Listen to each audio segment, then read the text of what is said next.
Бірінші глиссанда деп жазылып тұр, яғни ирек тұр ғой глиссанда. Ол глиссанда төменнен жоғары, мына төменнен жоғары былай орындалады. Кейде бір дыбысқа дейін ғана орындалады. Мысалы, соль болса, сольді ұстап тұрасың да. Мынаны сольмен алып қаласың. Кейде ми деп тұр. Доға дейін ұстап тұрасың. Енді төменнен жоғары тура солай, тек жоғарыдан төмен қарай деген.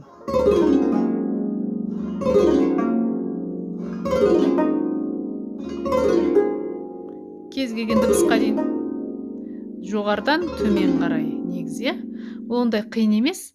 Енді арпеджио деген ол өзің білесің, мысалы ми ля до ми ля ми ре ля ре фа ля ми ля до ми. Енді осы арпеджионы біз шертпе, жаңағы көп шекті шертпелі аспаптарда былай ойындалады, арпеджиато. Арфа сияқты,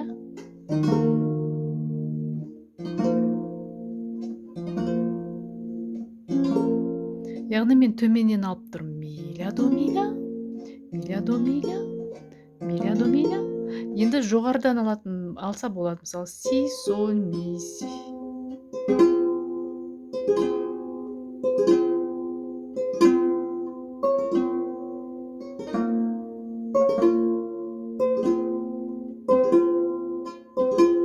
Шығармаларда көбіне кездеседі, күйде ондай жоқ, көбіне шетелдің шығармаларында. Потом яғни бір демде 3-4 дыбысты ойнап шығуың керексің. Тыррам, тыррам, не болса тыррам, тыррам деген сияқты.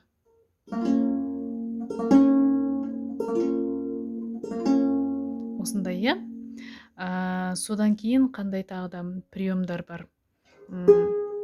Аккордтарды оны түсінесің,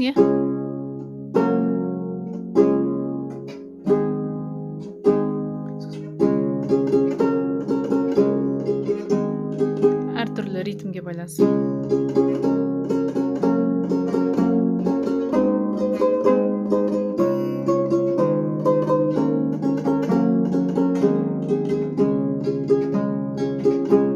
Яғни бір демде аккорд бірақ ойналады. Арпеджионыкі бір демде тәкі-тәкі-там, яғни айырмашылығы сол, түсіндің. Енді флажелетті қалай орындалады? Флажелетті, мысалы, соль дыбысы ма, мынау?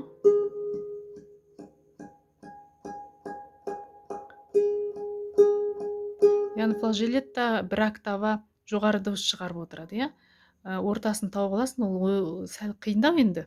Бірақ үйренсе, ол да оңай болып кетеді.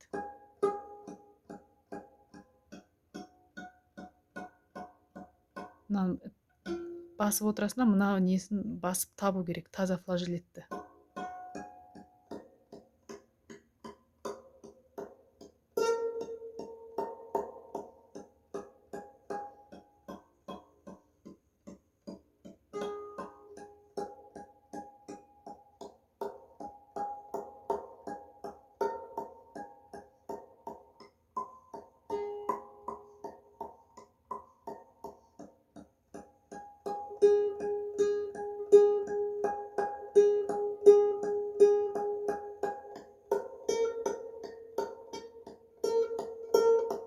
Октава дыбыс шығып отырады, бұл флажелетті. Енді шертпеге ол төмен, былай төмен, жоғары, былай. Кейде біз былай саусақпен жұмсарту үшін жоғары, төмен,